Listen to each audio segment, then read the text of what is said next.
Welcome. It's Thursday evening live on talkradio.nyc.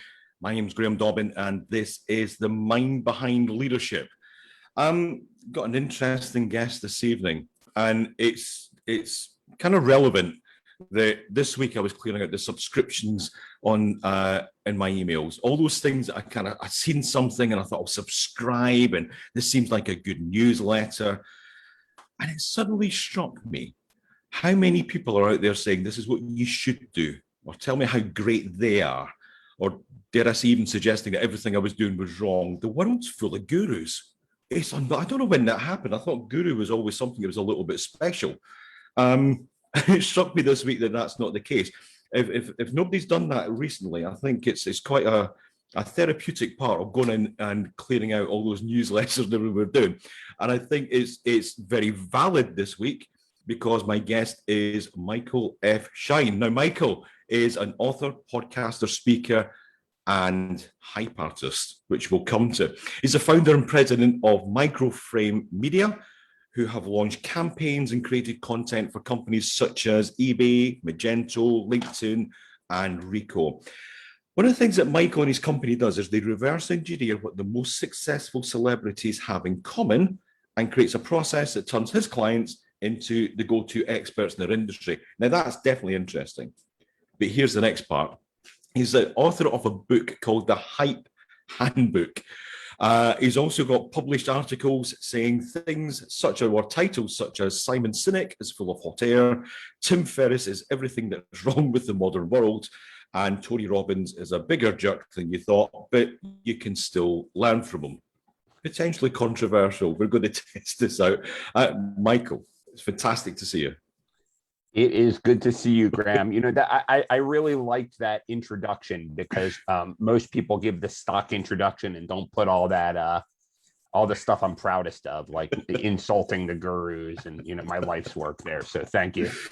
Hey, this is what we're going to talk about. We're going to go, and I'm going to apologize up front if anybody's watching us on Facebook or seeing the video, if the sun's shining, it's because I'm coming from Sydney. It's a gorgeous day here. I know that's not always the case in the East Coast. So, Mike, I'm going to start right away. On your website and the book, you say you're a hype artist. Is that not just hype? It's a bit of hype.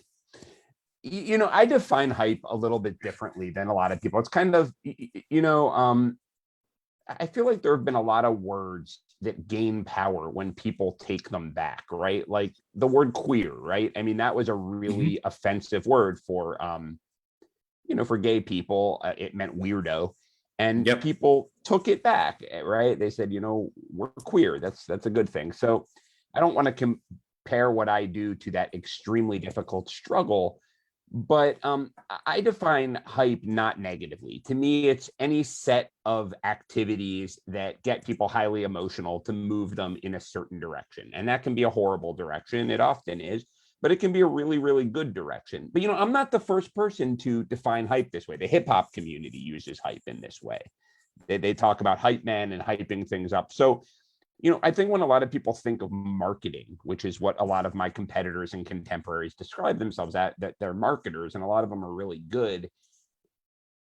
Marketing really should mean this. It should mean getting people to take an action, getting people to buy. But what it's come to mean is that you understand A/B testing and landing pages and SEO and HubSpot, and those are tools. That's not the core. Should be deep psychological principles. So just to kind of shift people's focus, I've decided to call myself a hype artist.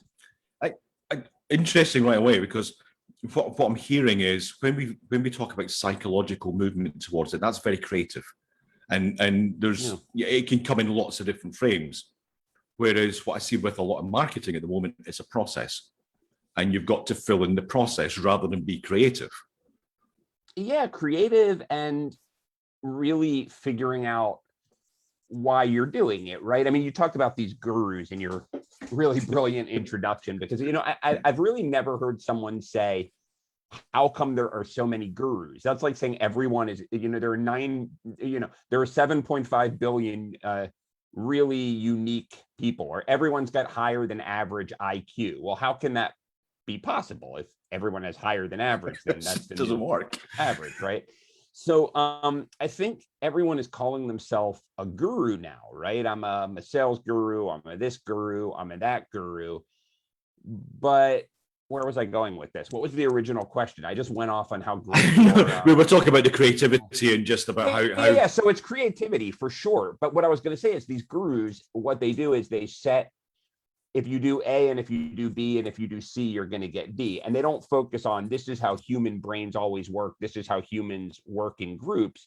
They say if you build a landing, again, this is getting into the weeds, but if you build a 3-part launch series that culminates in 5 bullet points that lead to a ticking clock with a landing page here, you're going to get the same results. And by the time people are selling courses on how to do that, it's probably a little too late because everyone else is doing it. So yeah, it's creative, but it's also about understanding humans before you're understanding landing pages.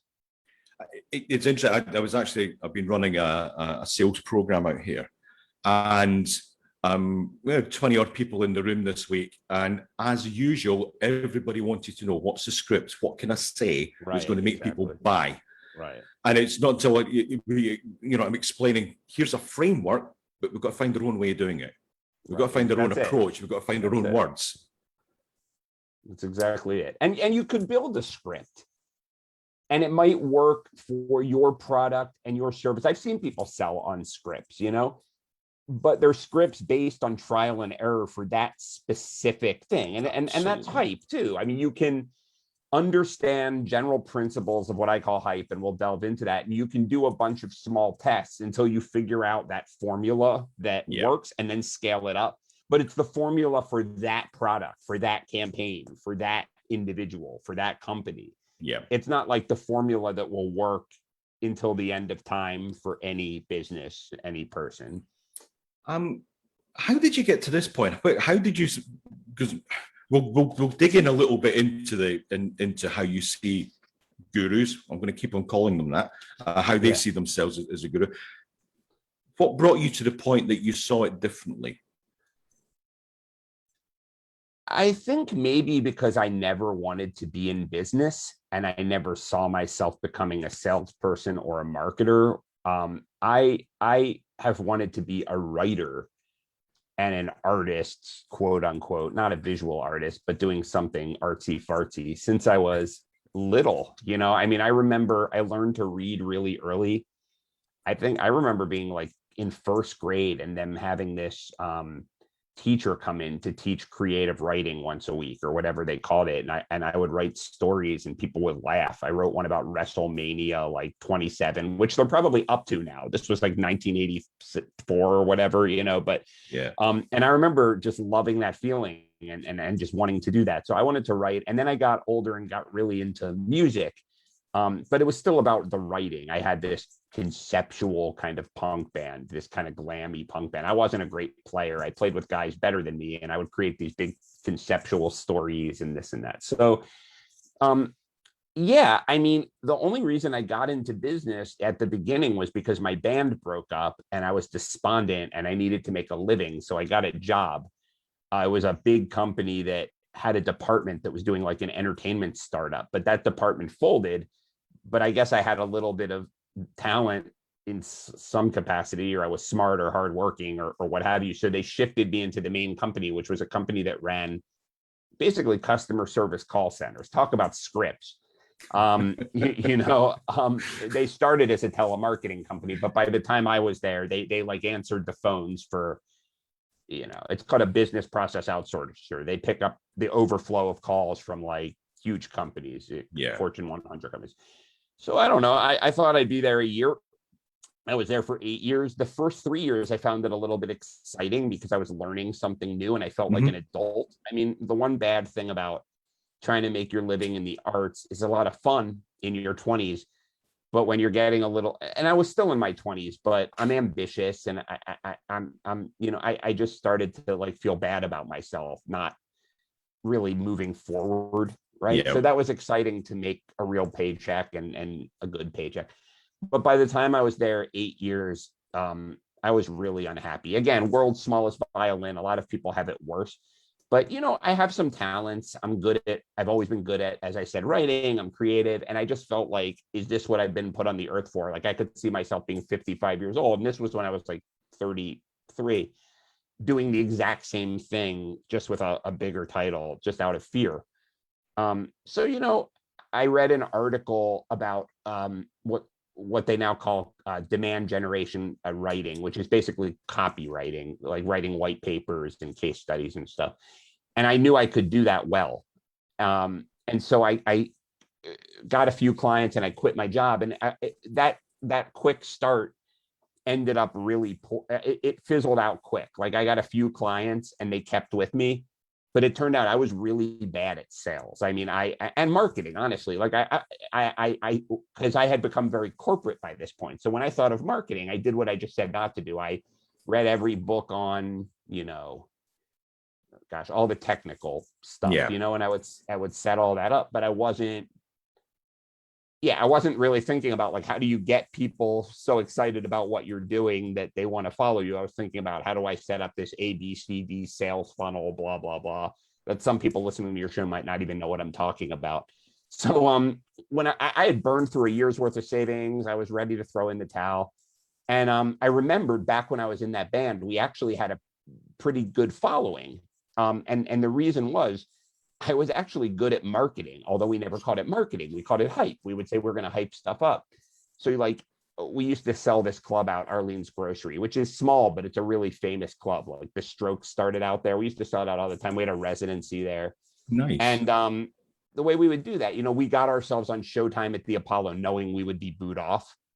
So that was, one tactic. And so we were on TV. I used to dress like a nun for this song called Ash Wednesday. We used to put up really offensive posters, whatever. So I said to myself, like, there's a discrepancy here, because this marketing stuff I'm really bad at. But if marketing is judged by getting the result you want to go, I didn't become a rock star. Who becomes a rock star? We probably weren't good enough, honestly, Yeah. But I mean, we had a following. We used to, we Wednesday night, we'd pack a place to the brim, all that. So we're on the cover of New York Press. So I think I started using those underlying strategies to market myself or hype myself up, and it worked in business. So that's when I started to realize, there are these fundamental human dynamics that you could use, that eventually I learned Augustus was doing in the Roman Empire through epic poetry, and we're doing now through social media. But it's not about learning all the little corporate dings and dongs and A/B testing and this and that. Those stuff are really important tools, but that's not the architecture. That's the hammer and nail. So I think I accidentally learned it out of being a different kind of guy than most people in my field, and by being desperate, honestly. And sometimes that's the place that we become most creative. When we're desperate, we need something to happen. We're going to go to a break in a moment, Michael. But a couple of things I want to do when we come back. You're talking about kind of creating that hype, creating that noise, doing a lot of good stuff. I do want to start to dig into some of the things that you've written. And it seems that one of the things that you do is go against the norm, or just challenge what's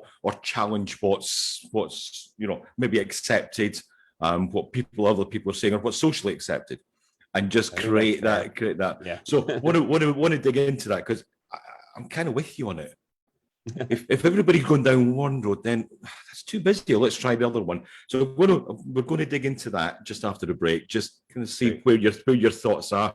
And I'm sure how you handle the criticism on it, because I'm sure when we disturb people's thinking, people can come back at us. You're listening to The Mind Behind Leadership. We are really lucky to have Michael F. Schein on this evening. We're talking about hype and marketing and making a noise and doing some really good stuff. We'll be back after these. You're listening to Talk Radio NYC at www.talkradio.nyc. Now broadcasting 24 hours a day.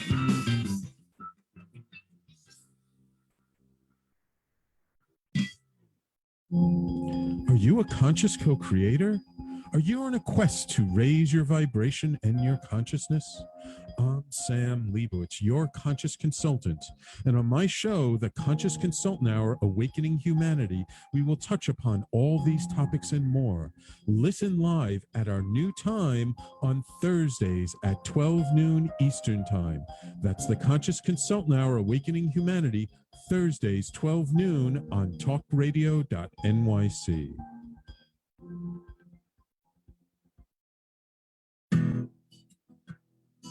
Are you interested in having a better relationship with yourself, others, and God? Greetings. I'm your host, Dr. George Andow, for the show A Journey Through into Awareness. On my show, we journey into the awareness that the mind of God is the true seat of our personal consciousness. We join together each Monday at 7 p.m., so tune in on Talk Radio NYC. Did you know that nearly 1 in 5 adults in the U.S. battles mental illness? Hi, my name is Albert Daba. I'm the host of the show Extra Innings. Extra Innings, I discuss the topics of wellness, mental health, and the experience of surviving multiple suicides within my family. Listen live every Monday at 6 p.m. Eastern to Extra Innings for discussions with sports figures, artists, mental health professionals, and many others. That's Monday at 6 p.m. Eastern on talkradio.nyc.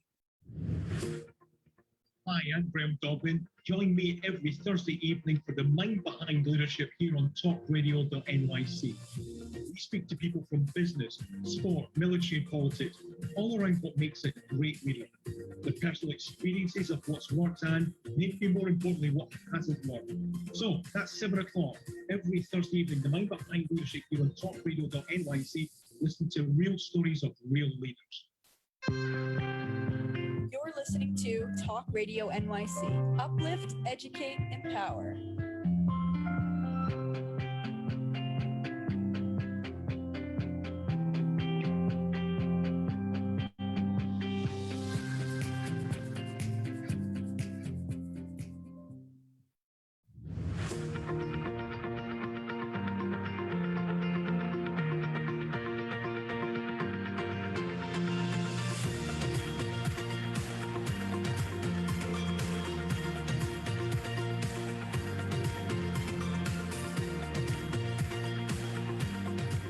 Welcome back to the Mind Behind Leadership.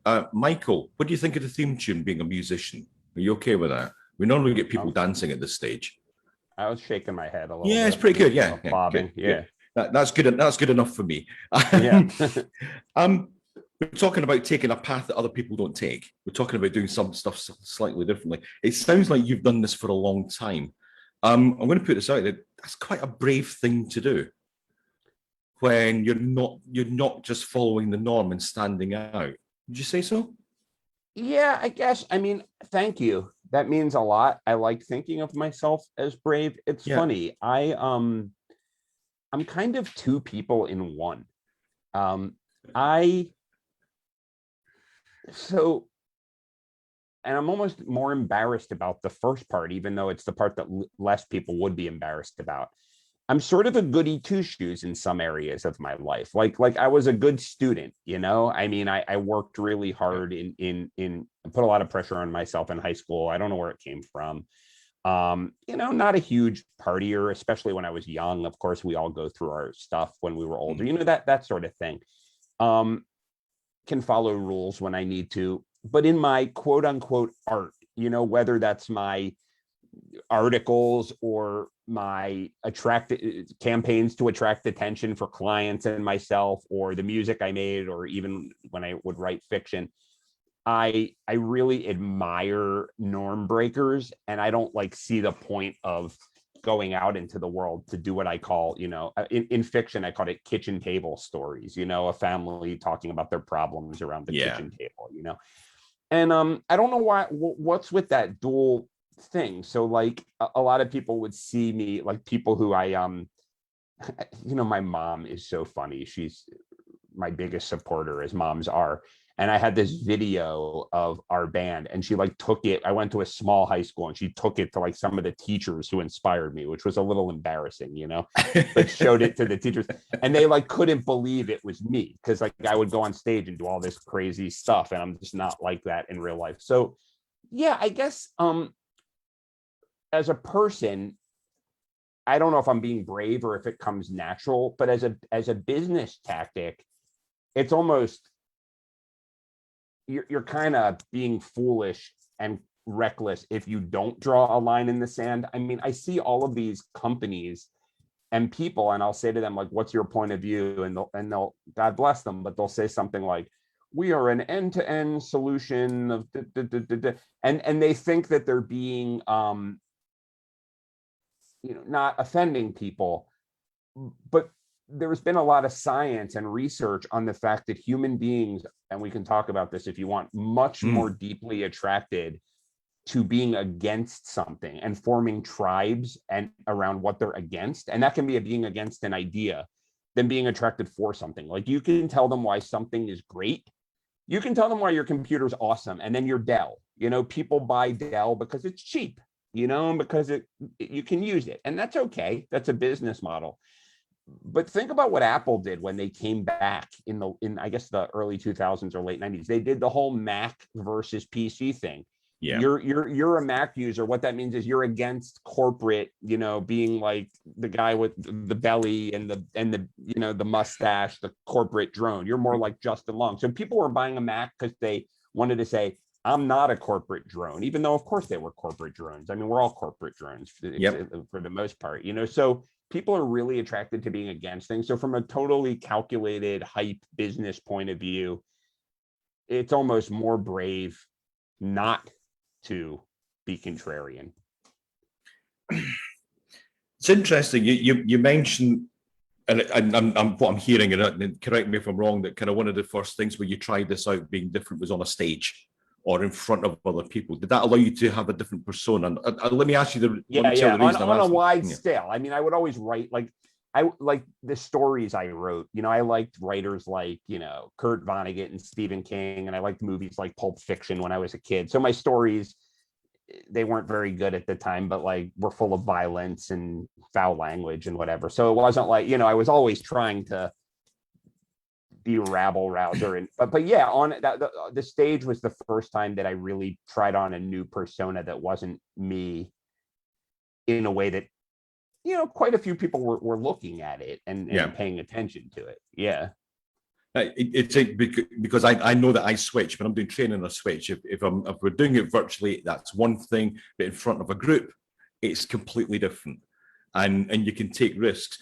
And one of the things I've written down here, you spoke about dressing up as a nun. You would get booed off.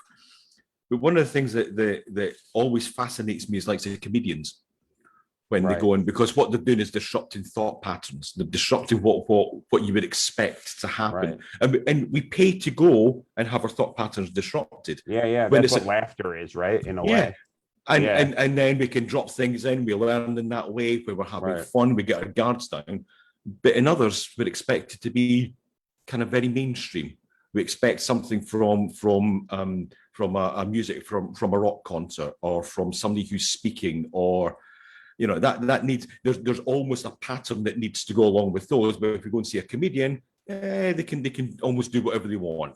It's funny that you say a rock concert. That just shows you how rock is really why it's about to die, because rock was the ultimate outsider art form. I mean, it was, I mean, I just saw a video that I've seen a million times of The Who going on the Smothers Brothers, and Keith Moon, without telling anyone, put explosives in his drum kit and blew up the drum kit, and like Pete Townsend like actually lost part of his hearing. But yeah, you don't see that anymore. I mean, you go to a Bruce Springsteen show or whatever, it's good, but it's, everything is planned out. And I have this idea that prestige is the enemy of good art. Once it starts getting official, it's on its last legs. It's interesting you mentioned Springsteen, because one of the things that he's got a lot of very positive press for is doing Springsteen Broadway, which was a very different. But even I went to see that. I was lucky enough to get tickets to go and see heard that. It was great. And it was, but it was obviously scripted. There was, you know, it was timed within seconds of itself. The responses were all there, which was good. But just getting that free flow is a little bit more interesting. This might be, I know we're going in a lot of directions, but there's a chapter in my book where I say become a trickster. And that's one of the hype principles. And what I basically say is, especially if you're an outsider, you need to raise what I call benevolent mischief. And I talk about that. But what I also say is that some people go too far. There's a time to shift away from that. Being a trickster is the tool for people who are at the beginning of their career who don't have options. You know what I mean? If it's your only way in, you have to raise a ruckus. But where some people go wrong is they stay a trickster. And this isn't romantic, but like, I don't know, Dennis Rodman, right? He got a lot of attention in basketball when, you know, he dated Madonna. Madonna told him, you know, you're a good ball player, but like, no one knows who you are.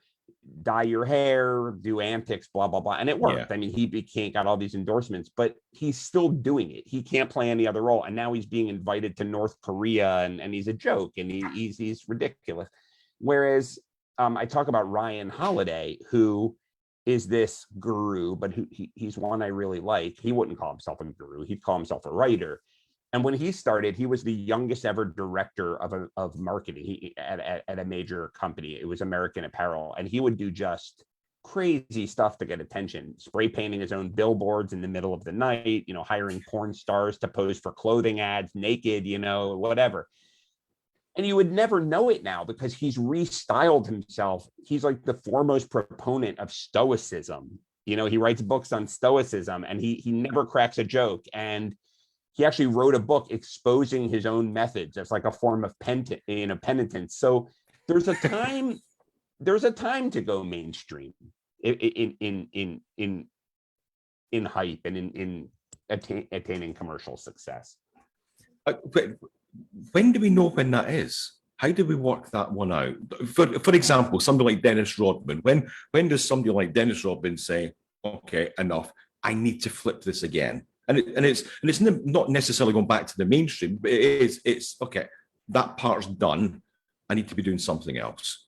Yeah, I mean, I think it's part art and it's part science, but I think the main thing is that you got to know what the top of the mountain looks like, right? Like Ryan Holiday always knew that his end goal was to make his living mainly as an author, but he didn't want to just send manuscripts in and blah, blah, blah. He wanted money as fuel to do that. And he had no connections. He had nothing. So he knew that the best way to make that happen as a non-insider was to play the role of the trickster. But when he looked around himself and all his friends were millionaires and, you know, his activities were taking him farther from his end goal. Like he was tied in with Dov Charney, who was the American Apparel guy. It was a very dysfunctional culture. He got to a point where his actions were taking him farther from his end goal, not closer. I think that's when you need to switch, and you just constantly have to be monitoring that. We've not quite got there. We're about to get there right after this break. We're flying through this, Michael. I can see that there's another 3 or 4 shows in this already. When we come back from the break, we will. Let's go into the articles. Let's look at how you challenge what the normal thinking is when we're looking at people like Simon Sinek, Tim Ferriss, Tony Robbins, Gary Vee, these type of people. Why you're challenging it, what you're challenging, and kind of what the reaction's been from that.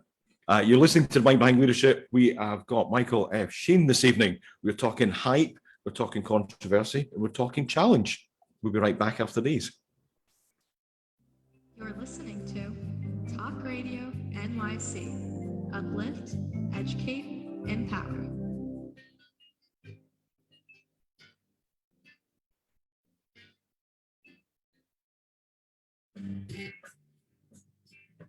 Hey everybody, it's Tommy D, the nonprofit sector connector, coming at you from my attic. Each week here on talkradio.nyc, I host a program, Philanthropy in Focus. Nonprofits impact us each and every day, and it's my focus to help them amplify their message and tell their story. Listen each week at 10 a.m. Eastern Standard Time until 11 a.m. Eastern Standard Time, right here on talkradio.nyc. Are you a business owner? Do you want to be a business owner? Do you work with business owners? Hi, I'm Stephen Fry, your small and medium-sized business or SMB guy, and I'm the host of the new show, Always Friday. While I love to have fun on my show, we take those Friday feelings of freedom and clarity to discuss popular topics on the minds of SMBs today. Please join me and my various special guests on Friday at 11 a.m. on talkradio.nyc.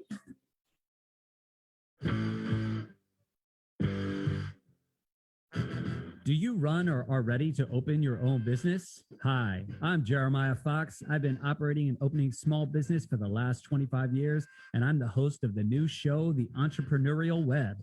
Tune in every Friday at noon Eastern Time for insights and stories on the nuances of running small business right here on Fridays at noon, talkradio.nyc.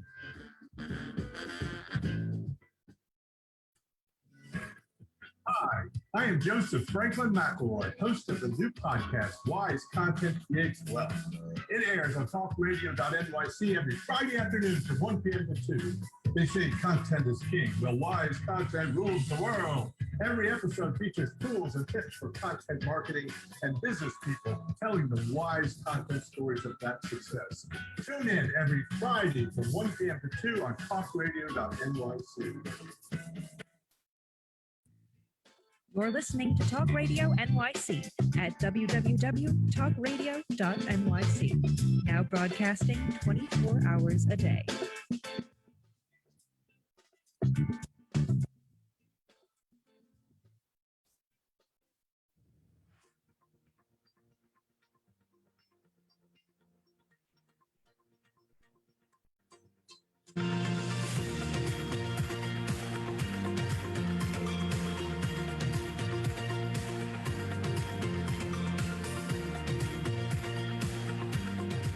Welcome back to the Mind Behind Leadership.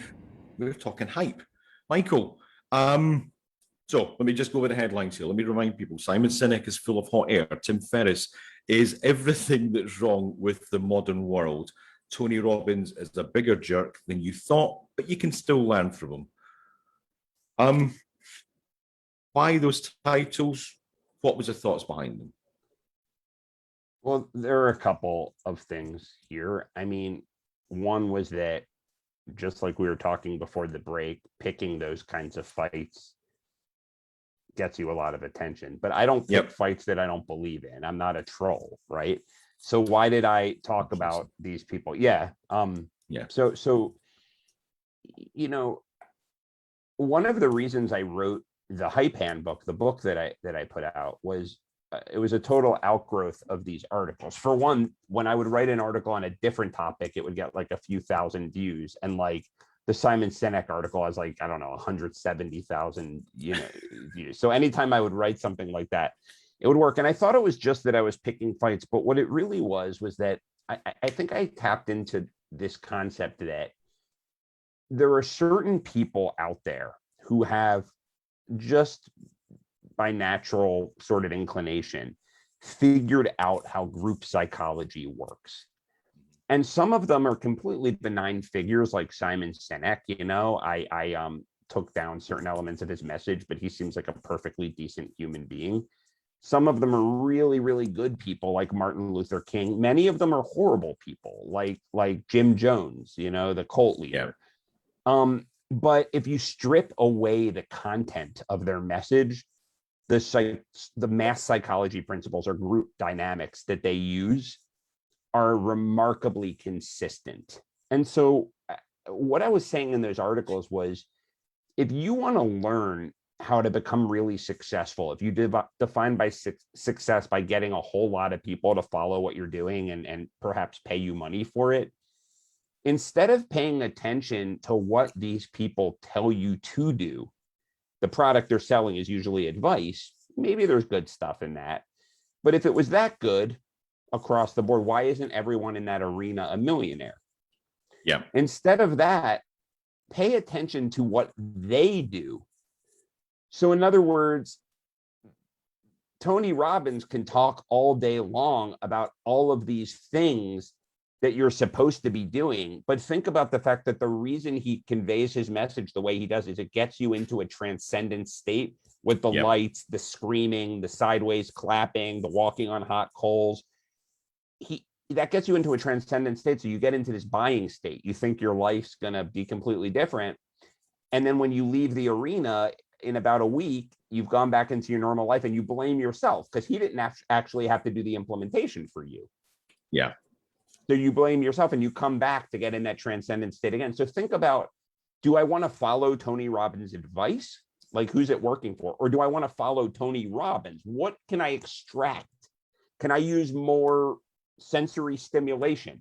Yeah. Can I inject a little bit of pain into the pleasure I give? That's the hot coal walking, or the fact that a lot of gurus talk about there's unparalleled change. The world is going into a pit, but we're going to give you the key to save it. You know, follow what they do and then try to repurpose that to really good products. I'm not saying Tony Robbins is selling a bad product. That's neither here nor there.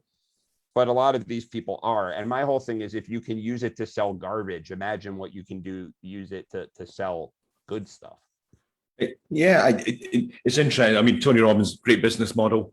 You get people hyped up, they're going away to do it. Then they come back for the next fix of it. And I suppose if people get something out of it, that works. So I'm quite happy with that. Yeah, listen, I know people who say that they get a lot out of it. I don't, but that's not, again, that's neither here nor there. But I'm just saying, follow what he does, though, his model, his methods of communication. Those work unequivocally. You know? I don't know if you come across this guy. I remember going quite a number of years ago, about 10 years ago. I went to one of these weekend conferences. It was like a Tony Robbins light by a guy called Chris Howard. And there was all this hype. It was in London. There was all this hype over the 3 days, and then there was this big. So there was selling all the way through it. There was this big sale to go to, not the millionaires, the billionaires book club. You were going to go to this island. You were going to do these things. And I remember one of the salespeople were really pushing. I said, "How many billionaires are going to be there?"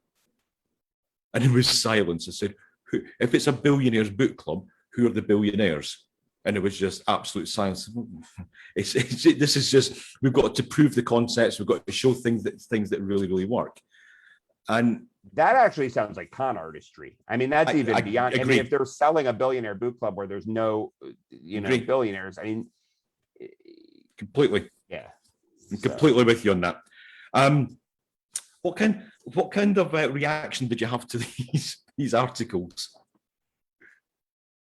Well, on one hand, I got hundreds of thousands of views, and in some ways they started my career. But so the first one of these articles that I wrote was called "Why Gary Vaynerchuk is Flat Out Wrong." I don't know if your listeners are the kind of people who know who he is. I was out to dinner with a friend telling them this story, and they're like, "I don't know who that is," because he's the definition of a niche celebrity. Like if you're in my world, he's like Elvis, but in other worlds, people don't know who he is. But he's this internet guru and probably the biggest there is. And I think he's a brilliant businessman, in a lot of ways. And I think his Wine Library TV and Wine Library were really wonderful businesses. But his hustle message, I thought fell into this sort of guru category where it's like, getting people to work really hard on behalf of a cause that you promote. The Moonies do that. It's a very good cult tactic. So I wrote an article calling him out, but I had a ulterior motive at the time. I mean, I was selling a very structured approach to content generation, and he was going around saying that the only way to become successful at social media is to tweet 24/7. Like at the time, Twitter was the biggest thing. And I just didn't believe that. And I sold an alternative. But I was a nobody. This was just my newest thing that I was eking away at. So I wrote this article in ink. I was terrified. I sent it out, and he responded to me. He made a video that night talking about the article and me by name. And I was not happy. I mean, I thought I really had made a mistake. I had not become this student of hype yet. I was like, oh man, like this is bad, I mean, and he was agitated and this and that. But what was funny is by the next morning, I had like 50 new Twitter followers. And then it just like grew after that, like crazy. Yeah.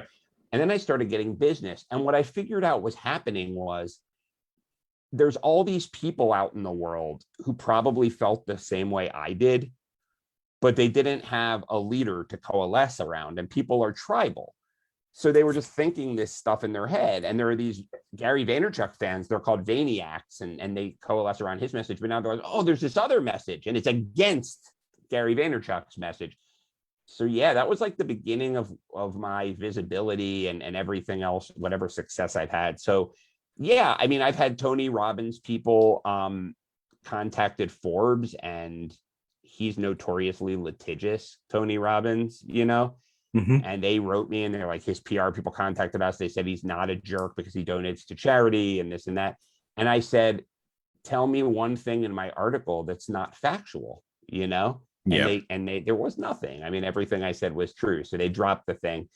But now I find that fun. Like in the beginning, I was scared, but when I get those kind of reactions, and it's not that I'm brave, you know, it's that's the best possible thing that can happen to me. Now, being a troll is different. Going out and saying you're ugly, you stink, that's just like being insulting. That's not what I'm talking. I'm talking about having a strong point of view. I do it with gurus because that's my thing.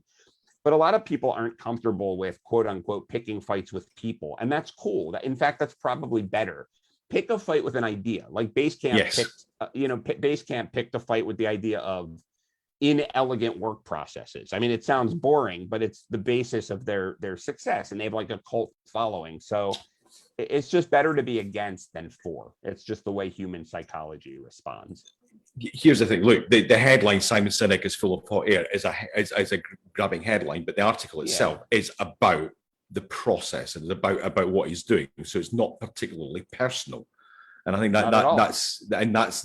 that's where it feels that there's a huge difference in what you do. It's not personal. It's this is your opinion. This is mine. The headline is clickbait. I mean, pure and simple, and and that's fine. But I see these articles, and they're more common now than they used to be, where someone will write, and it's not done. These are probably articles that never would have been published in print, but they're usually done by young people, and they're usually politically motivated. So someone will say something publicly that doesn't align with their political views. And so they'll write this article, and you can just tell it's seething with like disdain for the person. They'll talk about their relationships. They're like the anti-Elon Musk articles, like the guy who's been married 4 times and and it's like, I don't know if you want, but that's not what I'm talking about. That actually makes you look petty as far as I'm concerned. Yeah. Actually, just something you picked up on there. You mentioned politics. The politics in the US has been right in front of us, right in our face for a few years now, probably more so than a long time before. Yeah. And I'm going to guess here that you've got views and opinions, etc., on politics. How difficult is it to keep away when we're in this kind of mindset that we're happy to challenge opinions and be potentially controversial? How difficult is it not to get involved in other areas that's not necessarily the business? I'm not perfect with that. I mean, there are times where I actually think it has been useful to talk about Donald Trump because he's so he typifies he's a good hype artist. I personally don't like what he uses it for, and we can talk about that or not. But yeah, I'm human, and I got worked up about it like everyone else, and I found myself writing tweets I shouldn't have written just to debate with people. I wouldn't recommend that. That was just my emotion getting. I'm curious, why shouldn't you have written them then? If that was your opinion, that was your thought, why shouldn't you have written them? I think there's a difference between talking about Donald Trump as an example of hype, and if I don't believe in his politics, how you can withdraw the good parts and get rid of the bad. And getting worked up into a frenzy because some tweet insulted me or offended my sensibilities, responding in paragraphs and thinking I'm helping the world, and I'm not helping anything. I'm just feeling like I'm helping things, and I'm alienating some people. Okay. Now, if it was actually helping further my cause, great, you take that risk. But I think a lot of the social media stuff, it's like, oh, I really got him with that. And it's like, has one mind ever been changed or on the internet? So I just think that's more or less counterproductive and a waste of time. One of the books that always or regularly comes out is the Dale Carnegie How to Win Friends and Influence People. And I'll never forget. There's one of the principles on there. The only way to win an argument is to avoid it. Or the best way to win. So you need to avoid that, but so we can still get our opinion over. If you're really trying to persuade people versus attract attention and that sort of thing. Yeah. When we come back, I'm going to kind of look at in the last section, just can anyone be seen as an expert? And one of the things that you've got on the website is that you reverse engineer what the most successful celebrities do. Want to just dig into that a little bit? Okay. What does that look like? How do people kind of tap into this, into what you've got? You're listening to the Mind Buying Leadership. We've got Michael F. Schein here, who is a hype artist and also the founder and president of Microframe Media. We'll be back after these. You're listening to Talk Radio NYC. Uplift, educate, empower.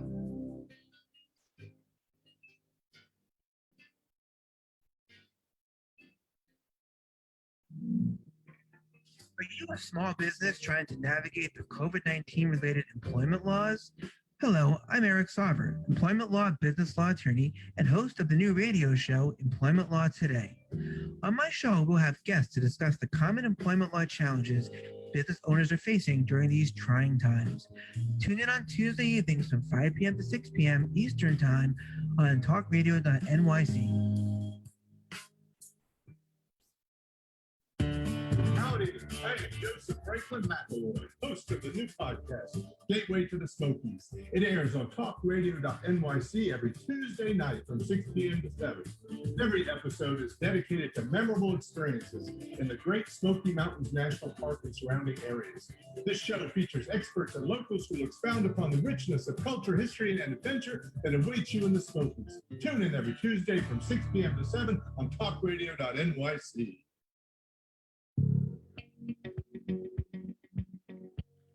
Do you love or are you intrigued about New York City and its neighborhoods?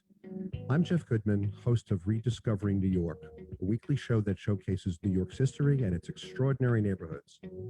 Every Tuesday live at 7 p.m., we focus on a particular neighborhood and explore its history, its vibe, its feel, and its energy. Tune in live every Tuesday at 7 p.m. on talkradio.nyc. You're listening to Talk Radio NYC at www.talkradio.nyc. Now broadcasting 24 hours a day.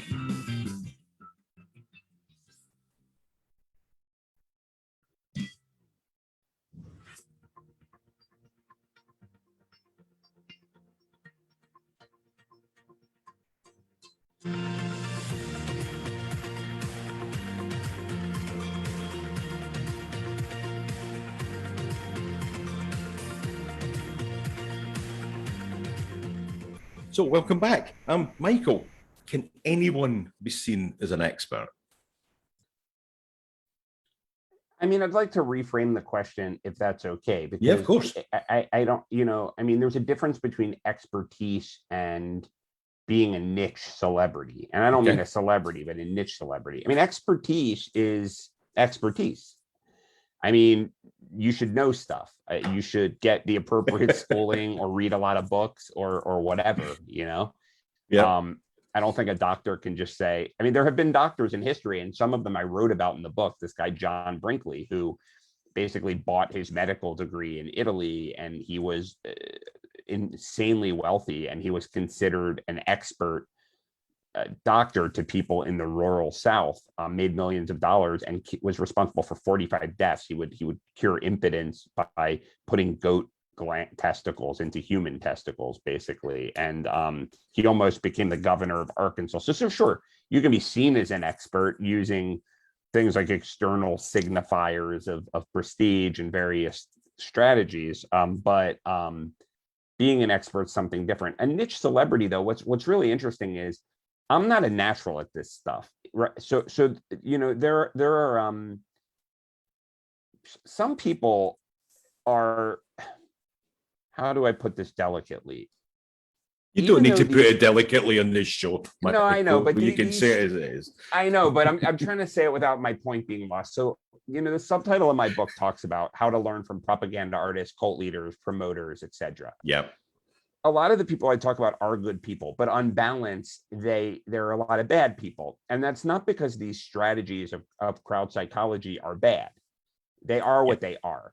It's that a lot of these people have antisocial personality disorder. They're sociopaths, they're narcissists, they're psychopaths.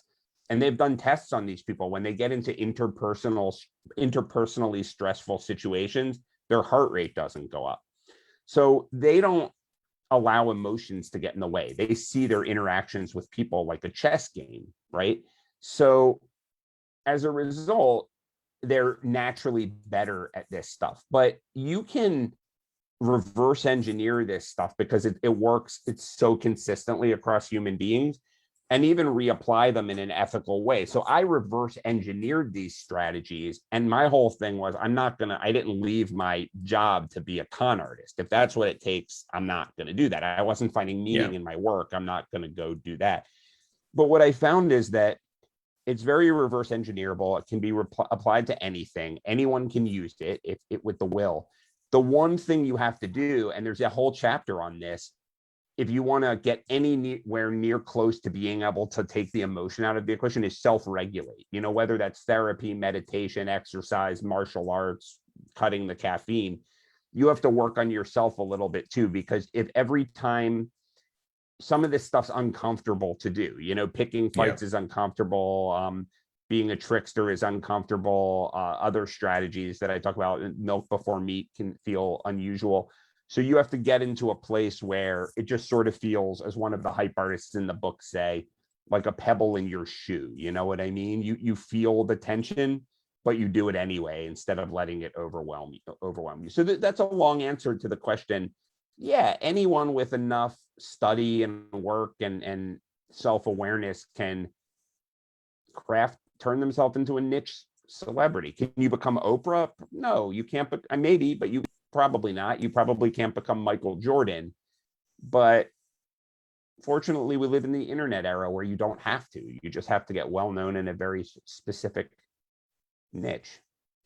It's really interesting you mentioned Michael Jordan. Coming from the UK, everybody who knew who Michael Jordan was and Dennis Rodman, but we weren't engrossed within the story. And why? Because you're not bad. Because it wasn't. It's not as such a big sport. But just watching, I guess that's how we feel about like David Beckham. Like we know who he is, but no one really knows. Absolutely, And he's an interesting because I lived in Manchester when he kind of entered the Manchester United team, so I saw him progress right through his career. Right. But watching the Last Dance, the Michael Jordan. Oh yeah. Which was phenomenal documentary. I remember those years. I remember I was really into it at that time. So that was cool, I've watched this twice, and not being great into basketball, I've watched it twice and been engrossed by the whole thing. I remember when it came to that final basket, I was on the edge of my seat because I didn't know what the score was. I didn't know what was going to happen during the documentary. Right. Yeah, we all knew. Yeah, but that was a really well-made movie. It's funny. I remember, just as a side note, and then I'll let you finish. But I remember I was a freshman in college when that Bulls team, it was unheard of. Like they only lost 8 games, which is, there's a lot of games, right? And I remember constantly, because we were basketball fans, we would be like, oh my God, they won again. This is crazy. It was everyone, you don't want to like the Bulls because they were everyone's rival. They were the team to beat. But yeah, they were a phenomenon. But anyway, go on. I think it's interesting when we talk about reverse engineering and looking at patterns and looking at where celebrities are. And then we look at sports people because that's what lots of great sports stars do. Yeah. You look at what others do; they model what else is happening. They do, yeah. And regardless of being able to do that, being able to match the kind of the process, the psychology is everything about it. It's funny, right? That's the whole streakiness. Like in basketball, especially. They say basketball is a game of streaks, right? Because soccer or football, there aren't that many goals, but basketball, you're, whatever, between 70 and 100, whatever points a game. So you'll just see people they'll shoot 10 shots in a row and then the other team. And why? That shouldn't be. There's no reason for that. That's pure psychology, mass psychology. Because the thing is, whether it's a golf shot or taking a penalty at football, soccer, or taking a shot at basketball, they've all got the skill to do it. The one thing that might stop is the attitude and the psychology behind it. So they've got the process. Jordan was really athletic, but his psychology was unparalleled. The way he would pick fights in his own mind that didn't exist to get himself revved up. Yeah. You know what? I've watched it twice in the last 6 months. I could watch it again this weekend. It's a great movie. We've only got well done. We've only got a couple of minutes to go. I'm really interested in just kind of looking at those patterns. And I suppose what we're saying is anybody can do this. It's about the purpose that you do it for. If we've got the right heart, then we'll get the message in there. Michael, the book is called The Hype Handbook. How can people get a hold of you? Yeah, obviously the book's on Amazon. You can, my website, the Michael F. Schein, spelled SCHEIN.com. The best way to reach me, though, there's a thing called hypereads.com. And I send out book recommendations, these kind of wacky, weird, unusual books that I read. But it's become a community. The emails come directly from and to me, and I often write back with the people who get it. So that's probably the best way to access me personally. Hypereads.com. Michael, I've got this feeling we're going to have more conversations. I hope so. Thanks for your honesty. Thanks for being upfront. And I know you said it's maybe not the case, but thanks for being brave. Because that's what stimulates the conversation and gets us all going. You've been listening to The Mind Behind Leadership. We've been had Michael F. Schein talking about hype, talking about the process of how we of what happens there. Hypereads.com. Subscribe now and go and see it. We'll be back next week at 7:00 Eastern Time. See you then. Good night.